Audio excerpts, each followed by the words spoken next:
Hey Zion family, I hope you guys had a great Thanksgiving break. So for my Seeking Answers project, I chose the subject of the Great Apostasy. So let's just get right into it. So first of all, I just want to talk a little bit about why I chose this topic. For me, one thing that I really wanted to understand better was the process of apostolic succession and the passing down of the priesthood, and how that worked, like specifically with the early church. Specifically, I wanted to learn about these things from a Latter-day Saint point of view because I was fortunate to be able to attend a Catholic high school, so I got to learn a lot about their beliefs and how they view the early church and the early church history. So I really wanted to analyze this more from the view of our church. And finally, I also wanted to just develop a stronger testimony about the restoration, because I really think that understanding the apostasy will help us better understand the need for the restoration. So first, my first seeking answer skill is thinking slowly and humbly. And one quote that I really love that I think can apply to this is when the Lord told Oliver Cowdery to study it out in your mind. I think this really promotes an attitude that's kind of predisposed to learning and discovery rather than acceptance of facts at face value. And I thought that the sources that would be most beneficial for me to study with this source would be my sources from the scriptures, as for me, sometimes that takes a lot more thought and thinking slowly to analyze them, because oftentimes on the first read through, I don't understand the historical context or everything I need to. When I think slowly and humbly, it helps me understand it better. So the first scriptural reference I want to talk about is Acts 20:29-30. In this verse, the Apostle Paul is addressing the elders at the church at Ephesus. And he's kind of like emphasizing their responsibility to protect their flock, or the members that they have stewardship over, from what he calls the grievous wolves, who would soon try to destroy them and lead them away from truth. I think these grievous wolves refer to false apostles and prophets, and these false apostles and prophets would soon try to destroy the church and lead all the members away from truth. These grievous wolves were the people who would instigate the events at the beginning of apostasy, and these events would eventually lead to a splitting of opinions and beliefs in the early church that led to many divisions. In fact, as I studied more, I saw that many of Paul's early church letters, they serve as correction to different leaders in areas of the church, and it warned them that their habits would eventually lead them astray. For example, we can also see in 2 Thessalonians 2:2-4, Paul warns directly of the apostasy, and he says, "The day of Christ shall not come, except there come a falling away first." This prophecy, I think, confirms the inevitability of eventual rejection of the apostles and truths of Christ. After the initial falling away in the early church, we can see that the resulting confusion stemming from the church being split into small local groups and then being forced to hide from the Roman Empire in order to survive. These splits would lead to the First Council of Nicaea, whose goal was to unify Christianity and kind of provide a consolidated structure of beliefs. These councils eventually resulted in the creeds, most famously the Nicene Creed. And these creeds persisted as a unifier for Christianity. And as time went on, we can see that the original teachings of Christ became more and more distorted until the restoration of the gospel, which is still ongoing today. My next skill is acting in faith. I was thinking, when applying this skill to my topic of the apostasy, it makes it easier for me personally to comprehend certain complicated facets, and then also accept the restoration both as an end to the apostasy and as a necessary correction of Christian teachings which had been corrupted. As I talked about before, there's an abundance of evidence from Paul's letters that the early church was approaching an inevitable apostasy. And from my research, I see that most, if not all, of Christian denominations recognize corruption in the early church and throughout the ages, from the Middle Ages to the time of Martin Luther and the Protestant Reformation. However, the different denominations' views on when the apostasy ended and how severe it was are completely different. And I think because of this, it's necessary to ask and act in faith when we're searching for answers to correctly analyze the situation. A corollary saint belief that I found says that if there had not been an apostasy, there would have been no need for a restoration. By acting in faith, I think we can see that the restoration was the natural and necessary end to the apostasy. Human correction and knowledge is imperfect because we are imperfect.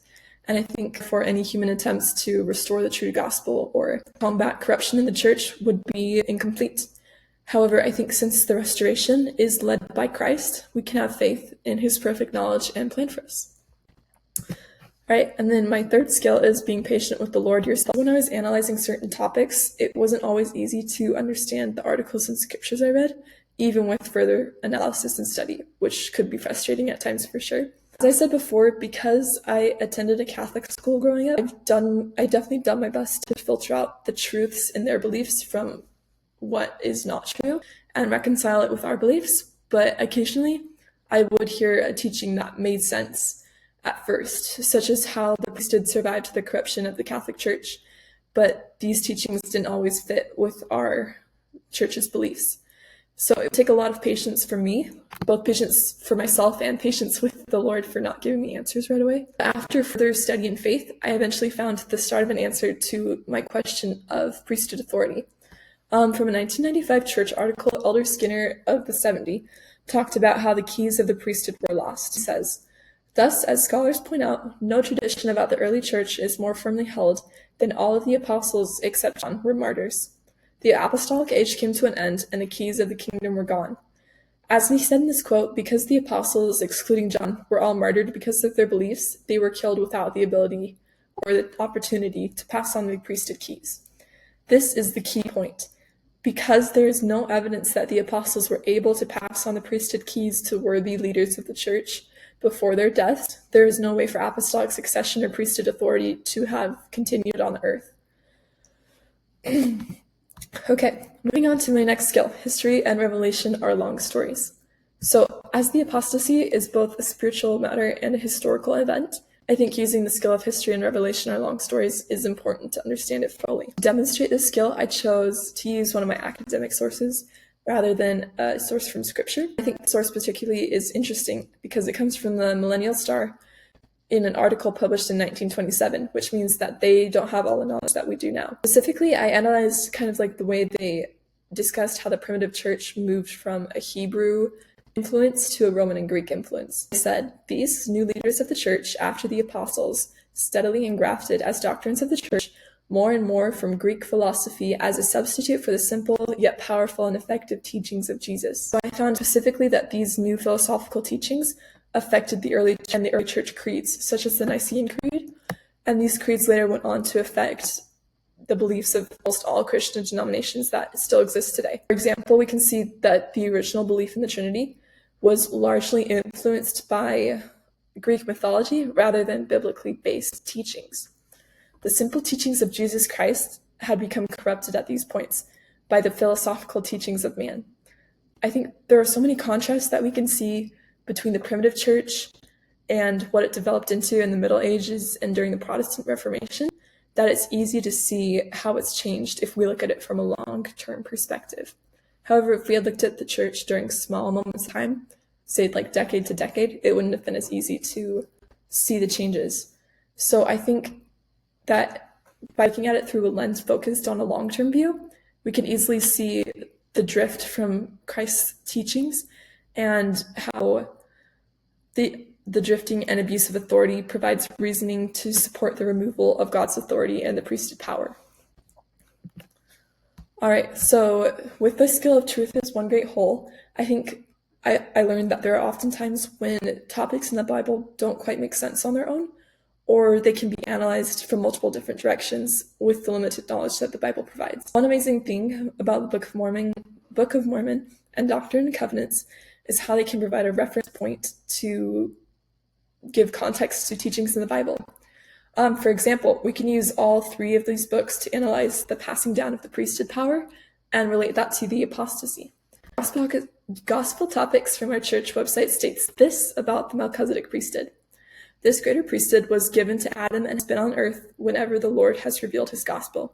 It was taken from the earth during the Great Apostasy, but it was restored in 1829 when the apostles Peter, James, and John conferred it upon Joseph Smith and Oliver Cowdery. From this and corresponding scriptural references that are linked in the footnotes, we can see that the priesthood power can only be held when the holder maintains their own personal righteousness, which did not occur in the early church. And because these early church leaders failed to maintain their own personal righteousness, the apostasy must have happened because there was no leader on earth that had the authority from Christ to lead. I think this is another reason why the restoration was necessary after the apostasy. Okay, I also want to talk about how the past is different, specifically with how it applies to Matthew 28:20. This verse says, "I will be with you until the end of the age," which many modern Christians take to mean that Jesus' authority will not leave the earth until his second coming. However, when we put this into historical context, we can see that this statement likely meant that Jesus' authority would have stayed with the church he established until his apostles were able to pass on the keys. And as we have talked about, that was not possible. And the end of the age likely referred to the end of the age of the apostles, which ended when they were all martyred. Finally, I want to talk about discerning doctrine, specifically how the apostasy can be considered a core doctrine because of apostasies mentioned throughout scriptures. For example, in Mormon 1:13 through 14 and 1 Nephi 13, there are both prophecies of the Great Apostasy and teachings about the apostasies that were occurring through those times. And I think because the Great Apostasy follows these patterns mentioned constantly in scriptures, then the Great Apostasy is consistent with a core doctrine. All right, so just as a conclusion, I found that the Great Apostasy is a true historical and spiritual event, mostly because the apostolic succession and priesthood authority was broken when the early church lost the true teachings of Jesus and became corrupted. Because the Great Apostasy occurred, it logically follows that none of the churches on earth could regain the fullness of truth without divine intervention, which solidifies for me a core foundation of my testimony in the restoration. All right, thank you guys for listening.